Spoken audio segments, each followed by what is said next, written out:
Salam, hər vaxtınız xeyirli olsun uşaqlar. Bu günlərin güvənin təşkil etdiyi sınağın, yəni mövzu sınağın sualları ilə tanış olacağıq. Qeyd edim ki, bu mövzu sınağında ilk anlayış, dövrü qanunu, kimyəvi rabitə və oksidaşma dərəcəsinə aid suallar qeyd olunmuşdur. Gəlin vaxt itirmədən suallar ilə tanış olaq. Bu sınaq 10-cu sinif blok 1, yəni 1-ci qrupa aid olan suallardır. Belə bir cədvəl verib 61-ci sualda bizə deyir ki, hansı hidrogenli birləşmənin formulu yanlış verilmişdir. Biz bilirik ki, birinci qrupun hidrogenli birləşməsi RH, ikinci qrupun hidrogenli birləşməsi RH2, üçüncü qrupun hidrogenli birləşməsi RH3, dördüncü qrupun hidrogenli birləşməsi RH4 olur. Artıq bundan sonra, yəni 5, 6, 7-ci qrupun hidrogenli birləşmələri, hidrogenlərin sayı azala-azala gedir. Yəni 1-dən 4-ə kimi artır, 4-dən sonra isə azalmağa doğru gedir. Yəni RH3, RH2 və RH olacaqdır. Bunu belə də yadda saxlaya bilərsiniz uşaqlar. Məsələn, 5-in 8-ə tamamlaması üçün neçəsi çatmır? 3-ü. 6-nın 8-ə tamamlaması üçün neçəsi çatmır? 2-si. 7-nin 8-ə tamamlaması üçün neçəsi çatmır? 1-i və s. Burada da bizə yanlışı soruşur. Yanlış da burada baxacağıq. Birinci düzdür. Sonra bu da düzdür. RH4 4-cü qrup bu da düzdür. Amma 5-ci qrup RH5 verir. Bu səhvdir. Əslinə qalsa RH3 olmalıdır. Cavabımız B variantı olacaqdır. Keçək növbəti sualımıza. 62 nömrəli sual. Hansı halda fosforun oksidaşma dərəcəsi doğru verilmişdir?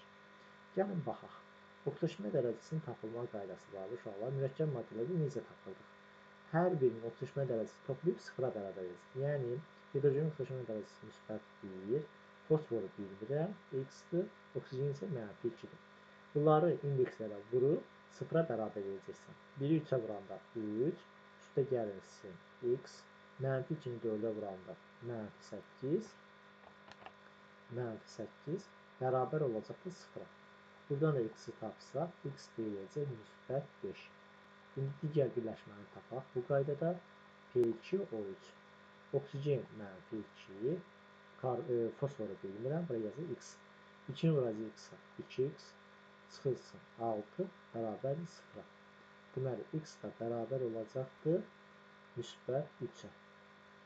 Müsbət 3-ə. Deməli, müsbət 5 və müsbət 3. Cavabımız olacaq C variantı. Keçək növbəti sualımıza. Dövrü sistemin müəyyən hissəsi verilmişdir. X və Y elementləri üçün hansı ifadələr doğrudur? Deyir, X hər ikisi qeyri-metaldır. Baxın görək ki, uşaqlar, X 12-dir sıra nömrəsi. Sıra nömrəsi 12 olduqda X 12. Bunun qısa elektron formulu 3s2 olacaqdır.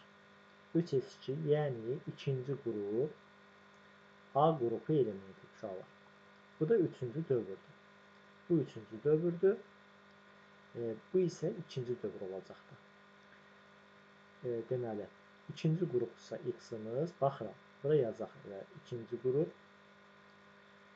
3, 4, deməli, y 5-ci qrupa aiddir. Bura yazacaq 5-ci qrup. Y-imiz 5-ci qrupdadır. Və bunun biz hətta elektron sayını tapa bilərik. Necə tapacağıq? Bax, bu ardıcıldır uşaqlar. 13, bu x 12-ci elementdir. 13, 14, 15. 15. İkinci ilə üçüncü dövr arasındakı elementlər arasındakı fərq 8-ə bərabər. Niyə? Çünki ikinci dövrdə 8 element, üçüncü dövrdə də 8 element var. Yəni, buradakı element ilə, yəni 15-ci element ilə y arasındakı fərq 8-ə bərabər olmalıdır. 15-dən də 8 çıxanda y 7 edəcək. Deməli, y-in sıra nömrəsi 7-dir. Qısa elektron formulunu yazsaq, 2s2, 2p3 olacaqdır. Doğrudan da bayaqlar biz 5-ci qrup tapmışdıq. Doğrudan da y-imiz 5-ci qrupa aiddir. Bunu tapdıq. Y-in mövqeyini tapdıq. Hətta bunun hansı element olduğunu da bilə bilərik. Uşaqlar, 7-ci elementimiz azotdur. Hər ikisi qeyri-metaldır, sərtdir. X-imiz ikinci qrupda yerləşir və əsas yarım qrupdadır. Biz dedik ki, birinci, ikinci, üçüncü qruplar hidrogen və bordan başqa hamısı metaldır. Xatırladım ki, bu maqnezium uşaqlar. Sıra nömrəsi 12 olan elementimiz maqneziumdur. Hər ikisi qeyri-metaldır, bu səhvdir.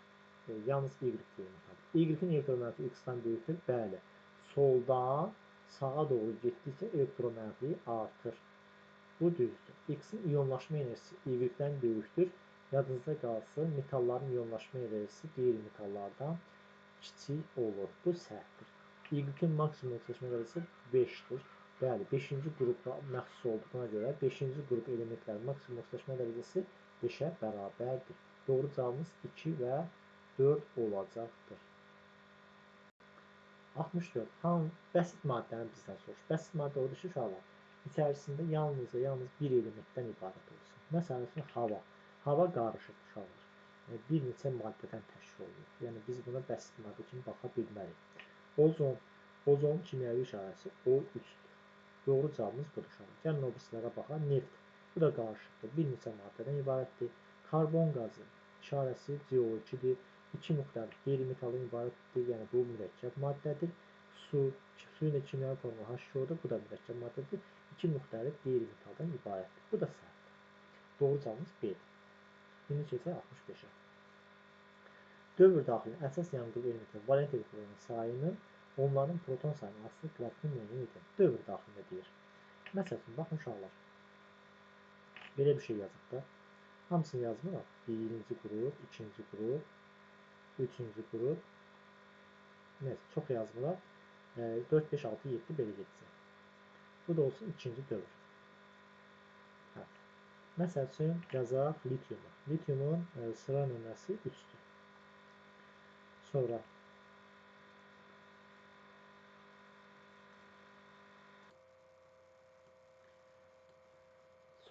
dördüncü elementimiz berilyumdur. Beşinci elementimiz də bordur. Bunlar bir dövr daxilində yerləşir. Bizə soruşur ki, dövr daxilində əsas yanğın qrup elementlərinin valent elektronun sayı, onların proton sayının asılı qrafiki müəyyən edin. Valent elektron odur ki, uşaqlar, ən son təbəqədə olan elektronların sayıdır. Məsələn, birinci qrupda yerləşən elementlərin ən son təbəqəsində 1, ikinci qrupda yerləşən elementlərin ən son təbəqəsində 2, üçüncü qrupdakılarda ki, 3 valent elektron olur. Söhbət əsas yarım qrup elementlərindən gedir. Bax, bu şərtdə də qeyd olunur, əsas yarım qrup. Deməli, dövr daxilində, yəni ikinci dövrün daxilində litiumdan bora doğru getdikcə, yəni protonların sayı artdıqca, valent elektronların sayı da artır. Baxın, 3, 4, 5 protonların sayı artdı. Valent elektronların sayı da 1, 2, 3. Yəni, qısaca olaraq, belə deyək, uşaqlar, soldan sağa doğru getdikcə valent elektronların sayı da artır, protonların sayı da artacaqdır. Yəni, düz mütənasibdir. Doğru cavabımız D variantıdır. Molekulyar quruluşu maddənin müəyyən edir. Molekul kristal qəfəsinə aid olanlar molekulyar quruluşu maddələr, uşaqlar. Yerdə qalır atom, sonra iyon, metal, kristal qəfəsini əmələ gətirənlər qeyri-molekulyar quruluşdur. Məsəl üçün, seçim o ki, atom kristal qəfəsini əmələ gətirir, ona görə də bu qeyri-molekulyar. Natrium OH. İyon kristal qəfəsini əmələ gətirir, bu qeyri-molekulyardır. Dəmir 3 xlorid, metal və qeyri-metal. Bu da iyondur, molekulyar quruluşu deyil. Sonra metal, qeyri-metal, bu da iyondur, bu qeyri-molekulyardır. Yerdə qaldı P2O5, bu isə molekul kristal qəfəsi əmələ gətirdiyindən molekulyar quruluşu maddədir. Sonra 67. Elektron formulu verir. Bizə də elementlər qeyd olunur. X, Y, Z soruşur. X, Y, Z uşaqlar iyonun yüküdür. Bunu necə tapar? Burada bizim 8, yəni əvvəlini də yazsaq, əvvəlində də 1 S2 var. 8, 2 ilə üzərinə versə 10 dənə elektron var. Yəni, hər birində 10 dənə elektron var. Bunun da 10 dənə elektronu var. Bunun da 10 dənə elektronu var. Bunun da 10 dənə elektronu var. Deməli, 11 proton, 10 elektron. Aradakı fərq 1 vahiddir. Protonların sayı elektronların sayının çox olduğundan yükü müsbət olacaqdır. 8-dən 10-a keçiddir. Baxırsan ki, elektronların sayı protonların sayının 2 vahid çox olduğuna görə bu 2 mənfi olacaqdır. Burada da protonların sayı elektronların sayının 2 vahid çox olduğundan, yəni 2 müsbət olacaqdır. Müqayisə eləsək, Z-in Z böyükdür X-dan, o da böyükdür Y-dən olacaqdır. Z böyükdür X-dan, o da böyükdür Y-dən. Doğru cavabımız C variantıdır. 68. Deyir birləşmədə göstərilir variant. 2 variantlı və 3 variantlı. Baxaq. A variantı hidrogen 1 variantlı olur. Bu səhvdir. Kalsium 2 variantlı olur. Bəli, kükürt dəyişkəndir. 2, 4, 6 variantlı ola bilər. Sonra mis dəyişkəndir. 1 də ola bilər, 2 də ola bilər. Sonra kalium 1 variantlı olur. Bu da səhvdir. Kalsium 2 variantlı, alüminyum 3 variantlı olur. Bəli, doğru cavabımız Y variantıdır. Sonra keçək 69-a. Bir hansı elementə aid atom modeli yanlış verilmişdir? Bax, buradakı 12 plus yazılır uşaqlar. 12 plus protonların sayını göstərir. Yəni 12 ədəd protonu var. Biz demişdik ki, neytron atomda protonların sayı elektronların sayına bərabər olmalıdır. Yəni neçə protonun varsa, ətrafında da o qədər elektron olacaq. Baxıram, 12 deyir. İstəsəniz 1 də saya bilərsiniz, amma saymadan da tapmaq olar. Çünki baxırsan ki, bunun 1, 2, 3 təbəqəsi var. Sonuncu təbəqədə də 2 dənə elektron var. Yəni bu o demək ki, bu 3s2-dir. Əgər biz hamısını yazsaq, məsələn 1s2, 2s2, 2p6 toplam edəcək 8, 2, 10, 12 dənə elektron edir. Bəli, bu doğrudur. Bir sayanda da görəcəksiniz 12 edir. Baxın, 1, 2, 3, 4, 5, 6, 7, 8, 9, 10, 11, 12 edir. Burada fərqi yoxdur. Bir də saya bilərsiniz, istəsəniz elektron formunda yazıb tapa bilərsiniz. Amma ən rahat yolu elektron təbəqələrini sayıb sondakı elektronları əsasən tapa bilərsən. Yanlışı soruşur, bu deyil. Baxıram, 3'dür, 1, 2, 3. Bu da deyil. 6'dır, 1, 2, 3, 4, 5, 6. Bu da deyil. Baxıram, 9 dənə elektron olmalıdır. 1, 2, 3, 4, 5, 6, 7, 8 dənədir. Bəli, bu səhvdir. Burada da sonuncu təbəqədə 1, 2, 3 dənə elektron var. Yəni bu 3s2, 3p1 olacaqdır. Yəni bu da doğrudur. Keçdik 70'ə. A maddəsi verir, ərimə temperaturu 25 dərəcədir, qaynama temperaturu isə 130 dərəcə Selsidir. Baxaq, ədəd oxu çəkək, ədəd oxu üzərində daha rahat başa düşəcəksiniz. Deməli, qaynama temperaturu, ərimə temperaturu 25 dərəcədir, qaynama temperaturu isə 130 dərəcədir. 130 dərəcədir. Buraya yazaq T ərimə, burada yazaq T qaynama. Deyir, 50 dərəcə Selsidən 150-yə qızdırsa moleküllərin hərəkət sürəti artır. Heç burada ədəd oxuna ehtiyac yoxdur burada. Yəni 50-dən 150-yə artanda, bəli, həqiqətən də moleküllərin hərəkət sürəti, yəni temperatur artanda hərəkət sürəti də artacaqdır. Bu doğrudur. 20 dərəcədə maye haldadır. Baxıram, 20 dərəcə ədəd oxunda, bax, bu hissəyə düşür uşaqlar. Yəni bu hissəyə düşür. 25'dən mütəbdir. Biz demiş ki, ərimə temperaturuna qədər maddə bərk, ərimə ilə qaynama aralığında maye, qaynamadan sonra isə qaz halında olur.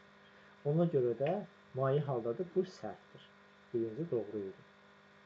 40 dərəcədən 100 dərəcə qızda aqreqat halını dəyişir. Baxıram, 40 dərəcə hara düşür? Bax, bu ortaya. 40'ı yazaq bura. 100'ü hara düşür? Bura yenə ortaya düşür. Yəni, ortada maye haldadır da, aqreqat halı dəyişmiş olmayacaq. Bu da səhvdir. Yəni, doğru cavab yalnız 1 olacaqdır.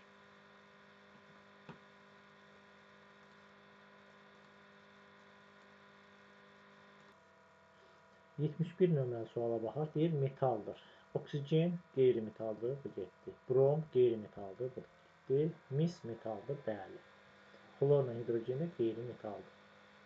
İşarələri oksigen, brom, misin işarəsi kupron, hidrogen, bir də xlor. C-li. Sonra növbəti sualımıza keçək.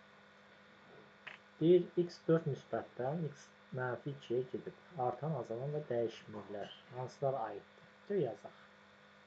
x4 müsbətdən x gedib mənfi 2-yə. Yəni, bu deməkdir ki, mənim elementim 6 dənə elektron qəbul edir. 6-nı necə saat tapdıq? 4-dən mənfi 2-ni çıxdıq. Bu deyəcək müsbət 6. Proton sayı. Yadınızda qalsın.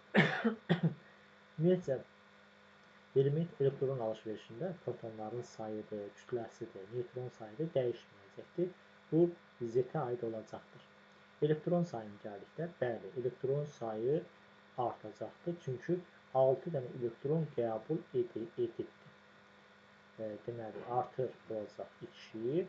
İyonun yükünə gəldikdə, müsbət 4-dən mənfi 2-yə gedibdir.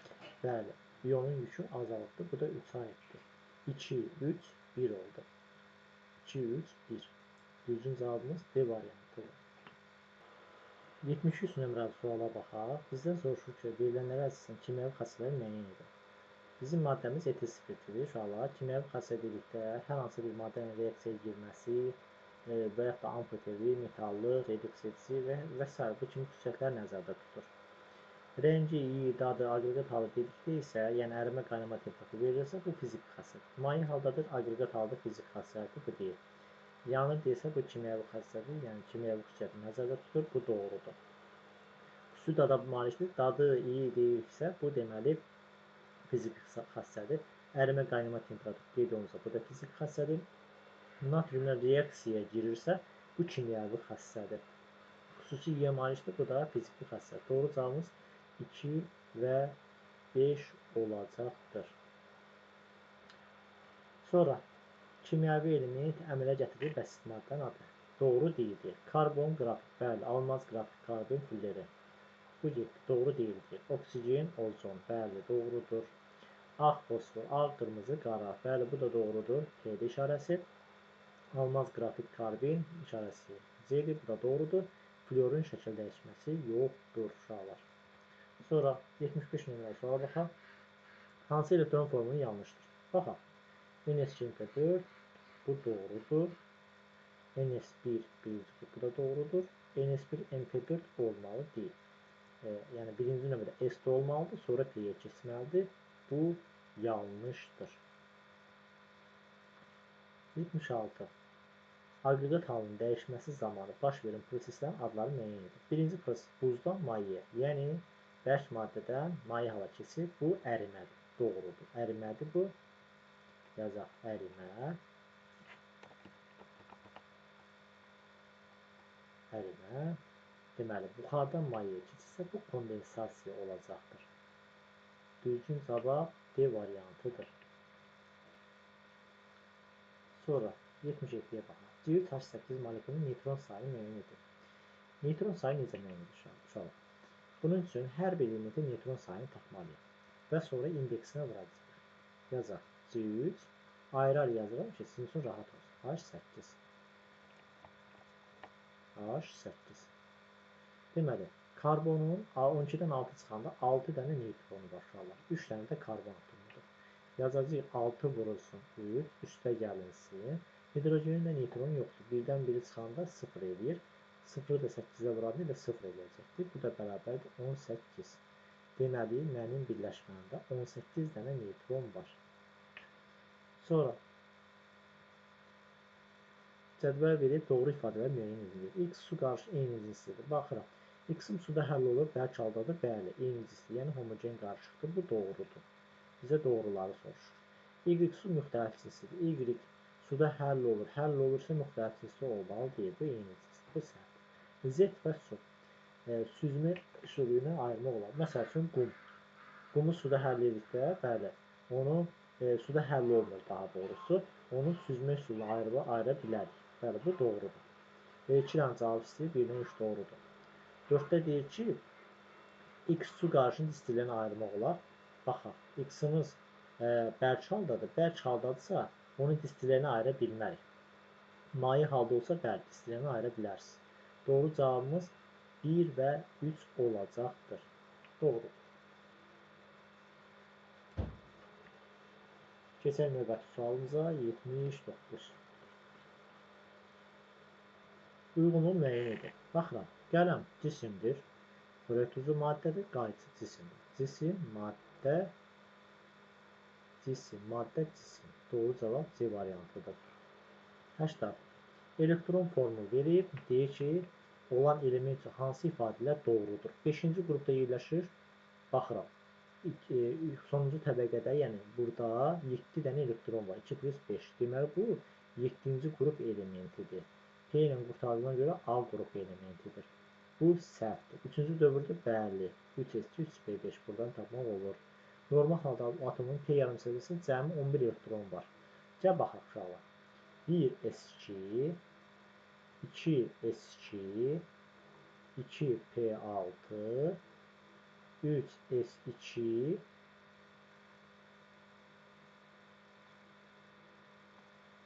3p5. 6 dənə P buradadır, 5 dənə də P buradadır. Ümumilikdə 11 elektron var. Bəli, bu da doğrudur. 2 və 3. Y variantı.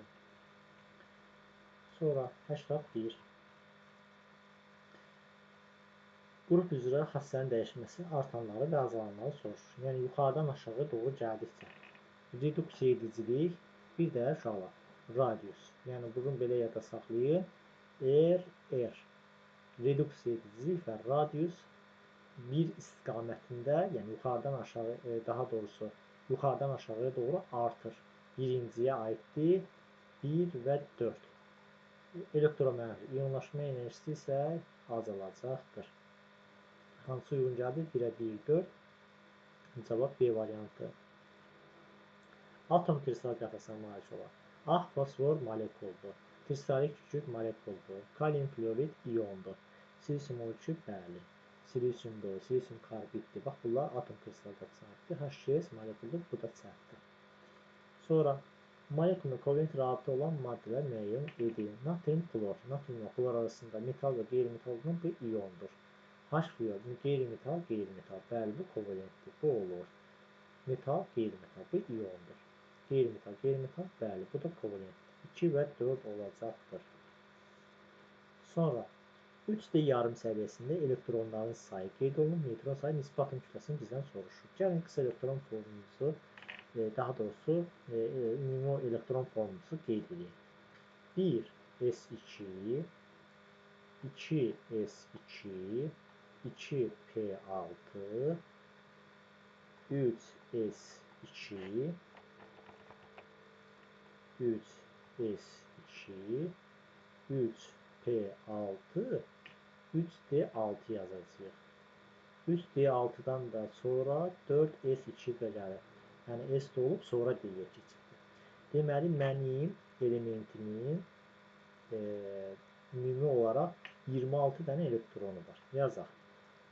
X 26 dənə elektron var. Neutron sayı 30-dur.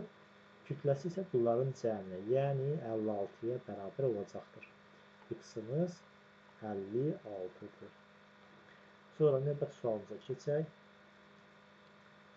Molekul üçün hansı doğrudur? Qeyri-polyar kovalent rabitəsi var. Qeyri-polyar olması üçün uşaqlar qeyri-metal, qeyri-metal. Yəni, eyni qeyri-metal arasında olmalıdır. Burada da baxıram görürəm ki, eyni qeyri-metal yoxdur. Məsələn, oksigen olsaydı, hə. Hidrogen olsaydı, bəli, doğru olardı. Bu səhvdir. Hidrogen rabitəsi var, xeyr. Hidrogen rabitəsi tərkibində metal atomu varsa, burada hidrogen rabitəsindən danışa bilmərik. Polyar kovalent rabitəsi var, bəli, oksigen ilə hidrogen arasında polyar kovalent rabitəsi var. 3 doğrudur. İyon rabitəsi var, bəli, metal, qeyri-metal. Buradakılar iyondur. Bax, bu iyondur. Bu iyondur. Deməli, bu da düzdür. Pi rabitəsi var, xeyr. Pi rabitəsi olması üçün 2 qat rabitə olmalıdır. Bu da səhvdir. Doğru cavabımız 3 və 4-dür. Moleküllər arası hidrogen rabitəsi var. Hidrogen rabitəsi demişdik ki, hidrogen ilə elektromənfi yüksək olan flor, oksigen və azot arasında yaranan rabitədir. Sonra baxaq, hansı birləşmələr var? Peroksitlər var, yəni hidrogen peroksitlər var. Bu doğrudur. Karbon qazında yoxdur. SO2 kükürt qazında yoxdur. Dəm qazında yoxdur. Suda var, bir də H-fluorda var. Doğru cavabımız 1, 5 və 6 olacaqdır. S elementi, P elementi, D elementi. Gəlin bunların hər birinin qısa elektron formullarını yazaq. 11 qısa elektron formulu 3s1-dir. 8 qısa elektron formulu 2s2, 2p, deməli 4, bu da 4 olacaqdır. Z-in qısa elektron formulu kənarda yazaq. 3 3D5 4S2 olacaqdır. T'nin qısa elektron formulu 3S2 3P3 olacaqdır. 19'un elektron formulu isə 4S1. Baxın, sonu S ilə qutaranlar A və Y uyğun gəlir. Yazaq A və Y. P ilə qutaranlar P elementləri B və D uyğun gəlir. B və D uyğun gəlir. D elementi isə 25 olası, 25 olan elementimizdir. Və bu da olacaq C. Və salam. Deməli, sizə təqdim olunmuş 88-90 saylı tapışıqları cavab kağıdını yerinə yetir. Növbəti suallar, yəni ətraflı cavab tələb edən suallardır uşaqlar. Deməli, gəlin baxaq. Deyir, elektron formulları verilmiş elementlərin oksigenlə əmələ gətirdiyi baş oksigen formullarını yazın. Baş oksigen formulunu yazmaq üçün mütləq şəkildə biz qrupu bilməliyik. Baxaq, X-imiz 2, 3, yəni 5-ci qrupun elementi. 5-ci qrupun baş oksigenin formulu X2O5 formasında olacaq. İkinci elementimiz birinci qrupdur. Birinci qrupların baş oksigenini bu formada yazacaq. YO, məsələn, bu birinci qrupdur. 1 valentli oksigen isə 2 valentli olur birləşmələrdə. Yazacaq Y2O. Sonra Z-imiz 6-cı qrupda yerləşir. Yazacaq ZO 6-cı qrup, 6 valentli, bir də 2-ci qrup, 2 valentli olur. Deməli, burada da formulumuz ZO3 olacaqdır. Bu formada cavab vərəqini qeyd edəcəyik. Sonra 89. Proton sayı, elektron sayıları qeyd olunub. Bizdən soruşur, A-nın birləşmədə göstərir minimum oksigen dərəcəsi, B-nin elektron formunu yazmağı tələb edir. Yazaq. A 4 müsbət 14 dənə protonu var. Elektron sayıda, yəni 4 müsbət 4 dənəsini verir. Bu da edəcək 10. 14-dən 4-ü çıxacaq edəcək. Demək, N-in qiyməti 10'muş. N 10'dur. B-yə baxaq. B 2 mənfidir. Bərabərli elektron sayı A ilə buraya yazılsa 10. Proton sayı da 8-ə bərabər olacaq. Bizdən də demək, A-nın birləşmədə minimum oksigen dərəcəsini soruşur. Bir də B-nin elektron formunu soruşur. Gəlin A-nın qrupunu təyin edək. 14'dür. Qısa elektron formulu 3S2 3P2 olacaqdır. 4-cü qrupdur. 4-cü qrupun maksimum oksigen dərəcəsi müsbət 4. Minimum oksigen dərəcəsi isə -4 olacaqdır. Siz cavab vərəqində -4'ü qeyd edəcəksiniz. İndi isə B-nin tam elektron formunu, yəni 8-i paylayacaq. Necə yazacaq? 1S2, 2S2, bir də 2P2. Bu oldu bizim tam elektron formumuz. Keçək növbəti sonuncu sualımıza.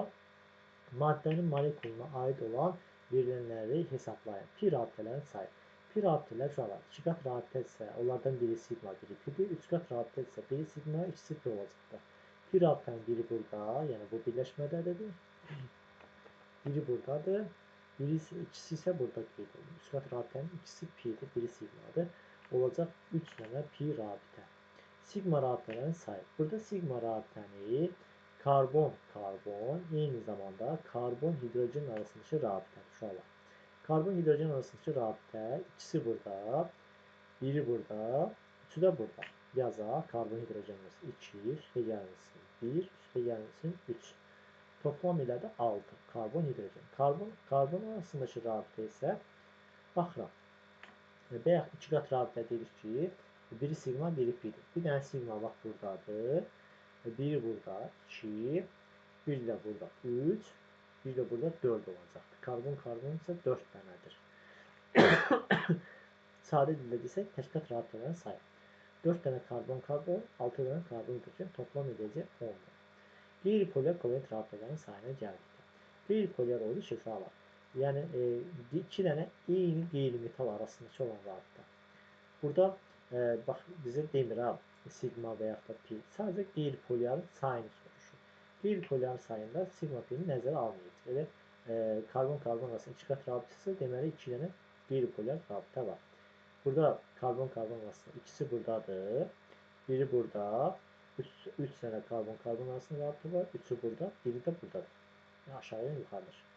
Toplam eləyəcək 2 üstəgəl 1, 3, 3 üstəgəl 3, 6, 6 üstəgəl 1 isə eləyəcəkdir 7. Deməli, qeyri-polar kovalent rabitələrin sayı 7-yə bərabər olacaqdır.